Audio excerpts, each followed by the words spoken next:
दिग्रस शहरात wine बारसह wine shoppe दुकानदारांकडून भेसळयुक्त दारूची विक्री होत असल्याचं पाहायला मिळतंय। दिग्रस शहरात सर्वच वाईन बारसह वाईन शॉपीमध्ये भेसळयुक्त दारूची विक्री राज्योत्पादन शुल्क यवतमाळ आणि अन्न व औषध प्रशासन यांच्या आशीर्वादाने खुलेआम दारूची विक्री सुरू आहे। या भेसळयुक्त दारूमुळे अनेक घरातील कर्ता व्यक्ती घरातील परिवाराची जबाबदारी आहे। मात्र दिग्रस शहरात अल्प कालावधीत लोकांच्या घशात भेसळीत दारूचं विष ओकून गर्भश्रीमंत बनण्याचा गोरखधंदा वाईन बार वाईन शॉपीमध्ये आणि राज्य उत्पादन शुल्क यांचे अधिकारी तसेच अन्न व औषध प्रशासन यांचे अधिकारी यांच्या नाकर्ते धोरणामुळे तसेच आर्थिक देवाणघेवाणीतून कुठलीही कार्यवाही न करता वाईन बार आणि वाईन शॉपीला अधिकाऱ्यांचे शह देण्याचं काम केलं जात आहे। भेसळयुक्त दारू विकणारे चारचाकी वाहन मोठ्या शिताफीनं रात्री बेरात्री शहरात दाखल होत असून खासगी एजंट मार्फत परवाना नसलेल्या स्पिरिट युक्त भेसळ असलेल्या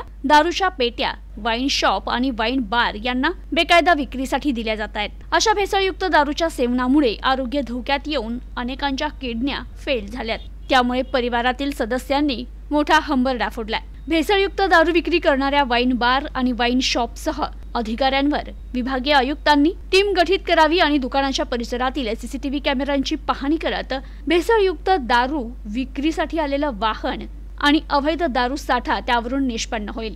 अनेक अधिकारी दारूची एक्सपायरी डेट भेसळयुक्त दारू विकत असून देखील त्यांच्याकडे हेतुपुरस्सर दुर्लक्ष करत असल्याने नागरिकांचं आरोग्य धोक्यात आलंय।